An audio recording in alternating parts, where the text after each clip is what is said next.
Good afternoon, ladies and gentlemen. Good afternoon. Well, actually, say good evening, ladies and gentlemen. This is Let's Be Real Sports, episode 101. Of course, this is solo dolo time because Joe is not here. Brother Joe is not here. Hopefully, he'll be back next week. But I think I have some few topics over here that can, smooth things over until he comes back. First of all, I would like to say, of course, I'd like to thank everyone. We gave shout outs to this LBRS show for our 100th episode. We thank you very, very, very much for letting us come into your homes, your computers, your Androids for 100 episodes. I enjoy doing this. We enjoy doing this, and we hope to bring you more. Hopefully, we'll get back into the studio and bring you the new studio and bring you more good content from a substantial studio. But for now, we'll deal what we're dealing with.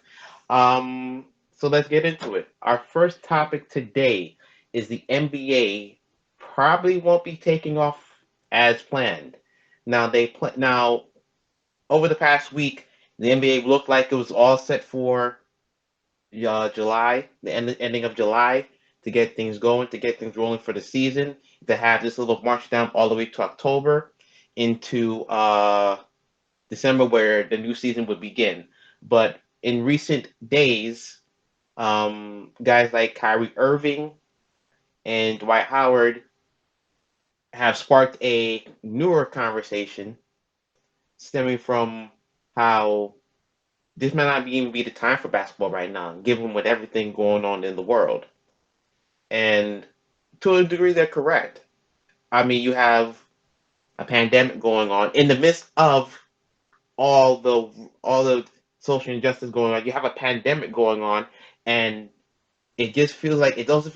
To me personally, it doesn't feel right. Do I want to see NBA basketball again? Of course I do. Who doesn't want to see? I see all my friends on so all types of social media wanting to see NBA basketball again. But you really have to really look at it from standpoint like, man, on one end, these players have to protect their families from getting the virus or whatever the case may be. They have to protect their families, and they're taking a risk by even going down there in the first place to go down to Florida and play in that bubble, so to speak. And it is a really scary thought. But also, you have the other hand with everything going on with everything racial going on with the George Lloyds, the George Lloyds, the George Lloyds, and the other brother that got shot the last night. I forget his name at the moment, but Dwight Howard said something very profound, like, and I'm paraphrasing him, basically saying, "This is not the time." And he says, even although he wants to win a championship so bad, he says winning the fight against equality is more important. And I agree with him on that because, well, there'll always be basketball. Basketball will always be there. But this chance right here to change the course of history with all the statues going down, people really standing up and fighting for black people in general, it's lending a more ear to it. It's lending more to the people to say, hey, maybe we don't need basketball right now. Maybe we don't need basketball. And then Kyrie came on. Kyrie. He's always been a fire starter, that Kyrie. Always been that fire starter. But again, you have to think about it like, what are we really doing? You have a lot of black brothers out there playing the game of basketball who love the game of basketball. But guys like Carmelo Anthony, guys like Damian Lillard, they pose their concerns not only politically but also during pandemic about what's going on and how this is going to take place. How are we going to keep everybody safe? It's like everything is just crossing in between, and no one just knows what to do. And then the NBA is just scrambling now to find out what they can do to, really have a perfect balance in trying to play these games to get these things going forward. Now everything's driven by money, of course. We know that. And the money is driving to why they want to get out there and play the games or whatever the case may be. I mean, of course, it's a great distraction. Sports has always been a great distraction for everything, you know, good or bad in another sense. But the way people see it now is like this is a money grab. The NBA is trying to recoup their money, and I mean it's a business. We understand that, but at the same time, everything is just going on and just interchanging, intertwining. Is like you're so confused about what, and even players now they're confused about what they want to do and how they want to do it. You know, I say I hope for them they are safe in doing what they're doing, and then they talk with their families about going down there. You know, because they've also been it's also been said like after probably after a couple after maybe the first round of the playoffs, whatever. Uh, some of the families can come down to Orlando and be with the teams and stuff, be with their loved ones and stuff of that nature. And it's a real it's a real it's a real scary thing. I mean, this thing's real, man. This thing is so real, and everybody's trying to find everybody's trying to find their balance. Hopefully, they will find that balance in time and in due time. But I'm really leaning towards what Dwight's saying. And even though everybody wants to play basketball, like, is this the time really to go out there and play basketball right now, given everything that's going on? Like, there's a vibe out there right now, and I don't know if anybody can feel it, but there's a vibe out there right now that maybe these games shouldn't be played. Like, it don't feel right. It don't feel like that's a natural thing for things to just head on in without everything being settled down and everything like that. You know, it's. I mean, I'm sitting here thinking about it now, like, damn, and I'm not making money like that. You know, how would I feel me wanting to go out there? Now, everybody say everybody got to work, everybody got to make money, stuff like that. But is it worth your life? Also, is playing basketball worth what's going on in our country today, right now, with all these protests worldwide? Basketball is a global sport, of course, and it would help a lot in everything going on. But at the same time, it's like it's a big issue going on right now. That there's a big elephant in the room that has to be addressed. It truly has to be addressed, and I'm gonna say it again. I agree with the White in a sense. You know, the vibe's not right. It's just not right now. It's draining. Like I told you a couple weeks ago, this thing is very draining, man. Dealing with two pandemics at one time. It's very draining, but we're enduring nonetheless. And I'm pretty sure Dwight wants to get out there and win his championship, try to attempt to win a championship for himself. But again, it's just like we need we need closure to this. We need some type of, you know, everything has to be resolved before anybody goes out there starts playing talking about, hey, we happy about seeing LeBron playing and everybody playing. We of course we're happy seeing these guys playing. Some are not happy seeing them playing. But the safety comes first. That's what I've always said about anything. Your life and your health come first. And I hope the NBA and the Players Association can truly get together and find true common ground, so they can go out there and play. But if not, it's just best that everybody just stay cool, be cool, relax, and just let everything play out first. Let's let everything play out first.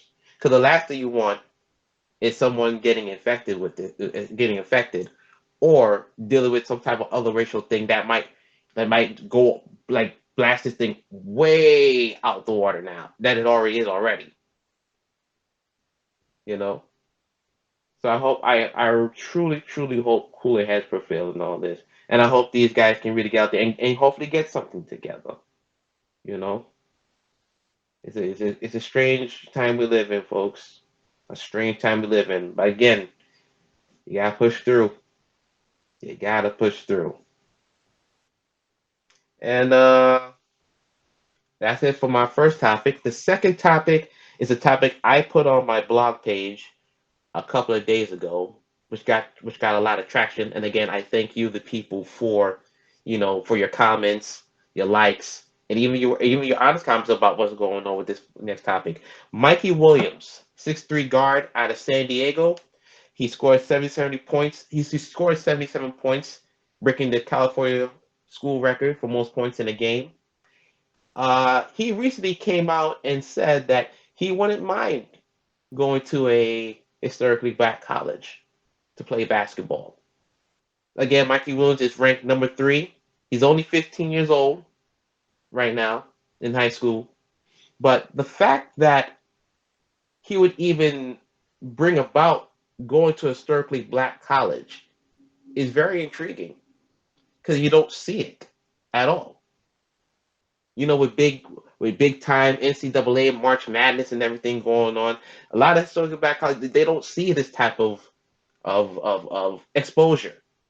And for a historically black college to go get this type of a caliber or talent of player, it would change the paradigm. Now, I've heard people say since I posted this, like if it's only him and no one else, it's just like it's really nothing. But I always say, it only takes one. It only takes one guy to change the whole paradigm shift, you know? Because this is big. This is big. I mean, his mother went to Hampton University, as a matter of fact, who really put that in his brain a little bit. But like I said, and I always tell people this, he's only 15.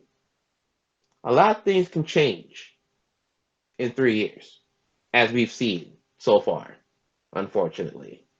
But a lot of things can change in 3 years. So what it would do for a certain back? It would put them on the map. It would fuse the money. I've always said the talent will bring any TV crew around, any sports marketing thing, any sports production around. ESPN, Fox Sports. If you have the talent, if you have that type of talent, they will come, no matter where you are. I look at a guy like John Morant. This guy was nice with Zion, and he played with Zion. But Zion got the top bill because he could leap, he could jump, he had a little Jimmy. But John Morant was that point guard that you were like, oh snap, he's there, but you didn't notice at first until he went to Murray State. And then you saw him on Murray State is not a big time school, of course, you know. But his talent got got the school on TV. Literally got the school on TV, and he just changed everything from there. So if John Morant, who wasn't even a thought, can do that, Mikey Williams, who is a top 3 prospect right now, can really start to move the king and bring the money back into the black colleges around this country. It's not far fetched as people may seem. Now a lot of people will say, well, you know, they're not Duke, they're not Kentucky, Michigan State, or quote unquote, I've heard some people say they don't have the money to get them. Now, this is not blue chips. I know Zion's going through some blue chips type of situation right now with the boosting and the money and all that stuff. But we would hope that is not the case. But then again, people are not dumb. They see what's going on, and somebody's gonna get caught up in that shit anyway. Who's gonna take the fall for all that? Who knows? But Mikey Williams is setting a precedent. And listen, Mikey Williams can start recruiting right now if he really wants to.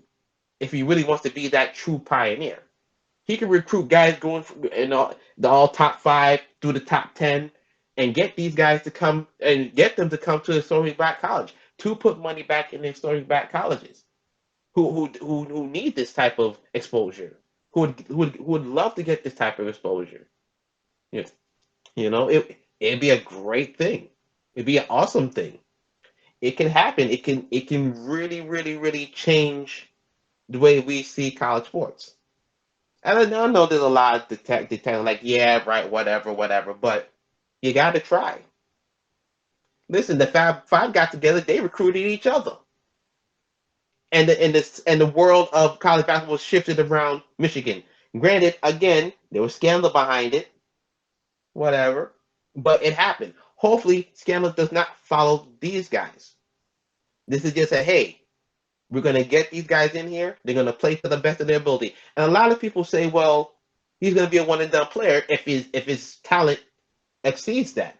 Well, true, but you gotta look at this also. The NCAA in Florida, I did.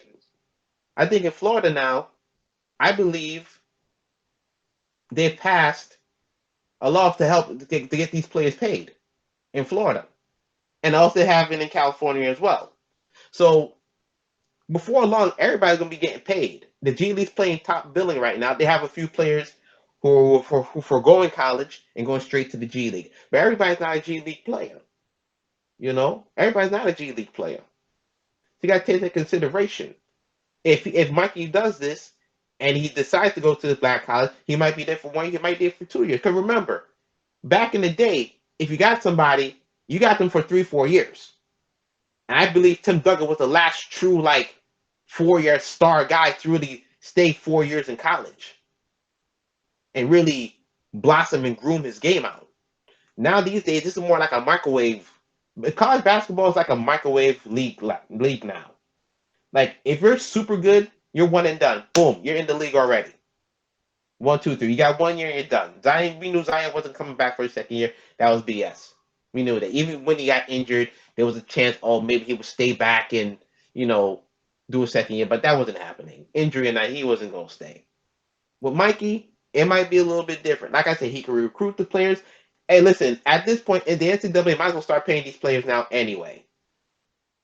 Cut all this amateurism out. It's farce. It's a farce. Pay these players, and you have a system where, because eventually they're gonna have to team up with the G League anyway, because college basketball cannot end up losing the top talent to the G League, and they have no product out there to put out there in the first place. It's gonna look very bare, and people, like I said, people respond to talent. They just respond to talent, and you gotta put the talent out there on the floor for them to want to come spend money, come see your school and see these guys play. They come and see these guys play, which is even more of an incentive to pay these guys. These guys are coming out there risking their life and limb out there for the school. School's making millions and millions and millions and millions of dollars, and these kids can't get nothing. They on that room and board thing. It ain't gonna work like that forever. At some point, the levee's gonna break, and the levees are starting to break now because 2 states already have agreed to hey, we'll pay you. It's okay to get paid. We're not going to sanction you. We're not going to suspend you or anything like that. And eventually, all the colleges around the country are going to do that, and it's gonna divide it up a little bit. The top schools might become their own conference, and the rest of schools might have their own conference. It's going to get wild and crazy. But while Mikey Williams is out there, and as long as there's a branch extended to the solid black colleges, there's a chance for it to happen, for them to get that money, to get that, notoriety going on. And it might trailblaze a whole set of players to come to these historically black colleges and finally get something suitable for them. See, March Madness is usually the proving ground for everything, but of course you don't have March Madness this year, and this is why this is all coming about now. It's crazy how things just come about in the way, exposing things out there left and right. But for Mikey, I would tell Mikey, I think he should do it. I think Mikey should do it. Why not? Why not you? Hey, even if you go there for 1 year, you bet your bottom dollar, other kids will look at it like, hey, if he can do it, I can do it. I can actually do it even better. It can raise the level of who's going there. And eventually, maybe a top recruit, the number one recruit, might end up going to a historically black college. Switching the paradigm shift again. It's not on the realm of possibility, folks. It really is not. I wouldn't mind seeing it. Now, I know a lot of schools, they go out there, they get paid to go play against these schools for 1 year. But why not have the schools come play you instead? Why everybody got to go to Duke? Why everybody got to go to UNC? Why everybody go to Kansas, Oklahoma, Villanova? Why they all got to come up there and get paid for them, get paid a little bits of money for the TV time, but they can sit there and just garner all the revenue and have the teams come down to them? Because everybody wants exposure at the end of the day. Every school in the country wants exposure. To get this school into that top tier school, like, yeah, we got to come here. We have to come here and make it happen. So I'm gonna be very intrigued. In 3 years' time, hopefully he sticks with the path. If not, again, he's a kid. He's saying this as a kid.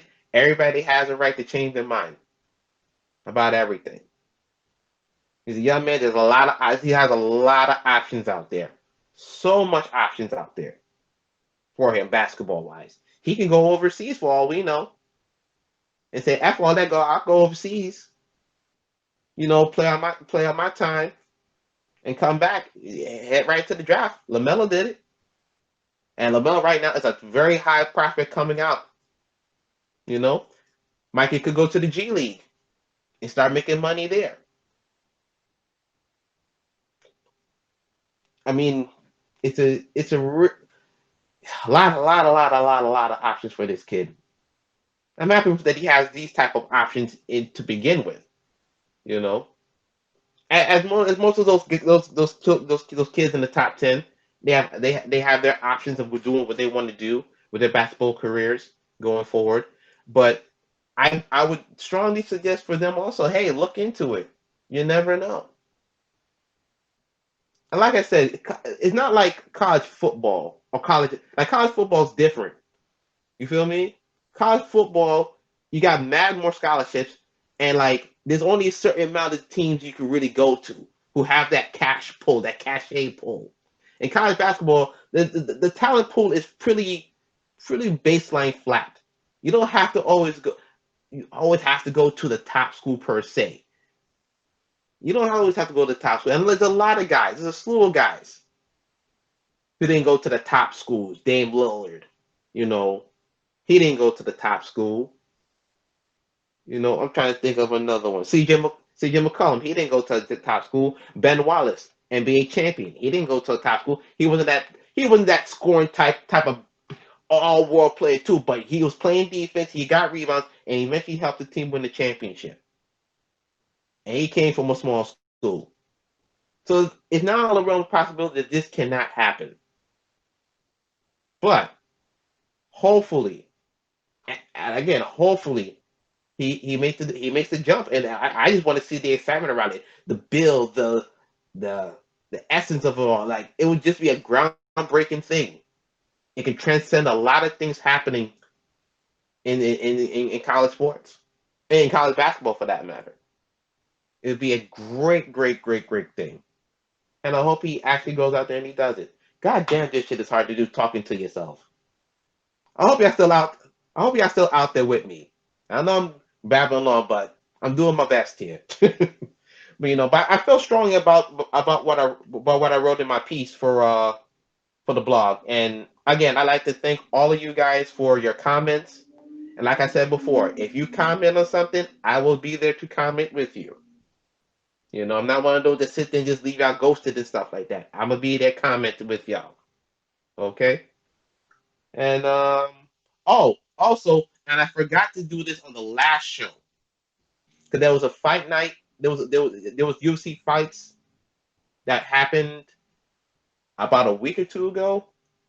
Aljamain Sterling, shout out to him from Long Island, New York. He won his fight, and he has a chance now to win a UFC title. The first Jamaican-born to win a UFC title, possibly.